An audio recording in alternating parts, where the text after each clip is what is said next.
नमस्कार विद्यार्थी मित्रांनो, मी शिवाजी आर निळखंडे। आज आपण इंटरमिजिएट ड्रॉइंग ग्रेड परीक्षेतील भूमिती हा जो महत्त्वाचा विषय आहे त्यामधील समांतर रेषा या भागातील आपण सोडवणार आहोत। तर या दुसरा प्रश्न जो आहे तो प्रश्न आहे 8 सेमी लांबीच्या रेषा AB पासून 4 सेमी अंतरावर AB या रेषेला समांतर रेषा काढा। पुन्हा एकदा प्रश्न आहे का 8 सेमी लांबीच्या रेषा AB पासून 4 सेमी अंतरावर AB या रेषेला समांतर रेषा काढा।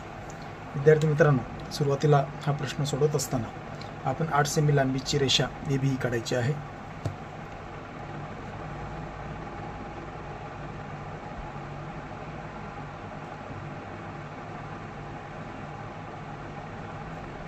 अशा पद्धतीने 8 सेमी लांबीची रेषा AB आपण या ठिकाणी काढलेली आहे।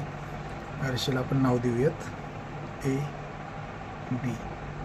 आता या रेषेवर P आणि Q हे दोन बिंदू आपण घ्यायचे, ज्या ठिकाणाहून आपण लंब टाकणार आहोत। बिंदू घेऊया आपण P, या ठिकाणी बिंदू घेऊया आपण Q।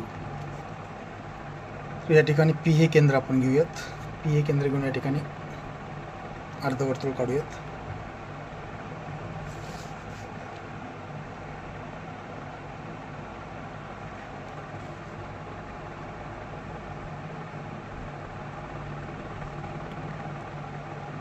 तेच अंतर कायम ठेवायचं। या ठिकाणी दुसरं अर्धवर्तुळ या ठिकाणी काढायचं। परत आता दोन्ही या अर्धवर्तुळाचे दोन्ही जे बिंदू मिळतात आपल्याला त्याच्यापेक्षा निम्म्यापेक्षा अधिक अंतराने आपण या ठिकाणी कंस काढणार आहे।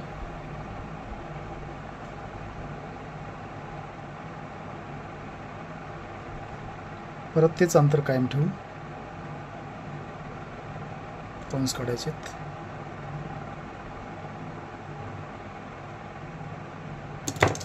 दोन्ही कंसाचे छेदनबिंदू आणि P व Q हे जोडून पुढे वर वाढवत न्यायचे।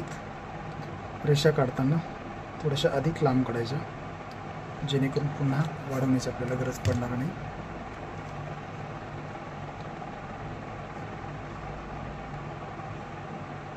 ठीक आहे, अशा प्रकारे आपण P आणि Q बिंदूतून रेषा AB ला या ठिकाणी लंब टाकलेले आहेत।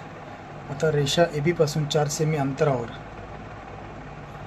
आपल्याला या ठिकाणी समांतर रेषा काढायची आहे। त्यासाठी आपल्या कंपासमध्ये आपण परत या ठिकाणी 4 सेमी त्रिज्या आपल्या कंपासमध्ये घेऊयात।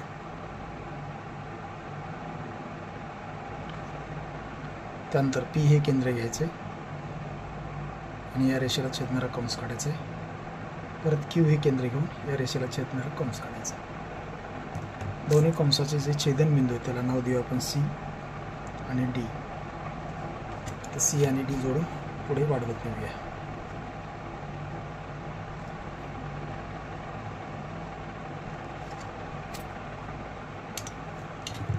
अशा पद्धतीने हे रचनाकृती या ठिकाणी पूर्ण झालेली आहे।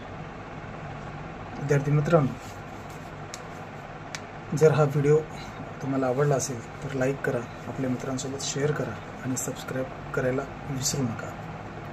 यानंतर पुढील महत्त्वाचे ड्रॉइंग ट्युटोरियल्स मिळवण्यासाठी बेल आयकॉन देखील आपण या ठिकाणी दाबा। पुन्हा भेटूया आपण नवीन व्हिडिओमध्ये। धन्यवाद।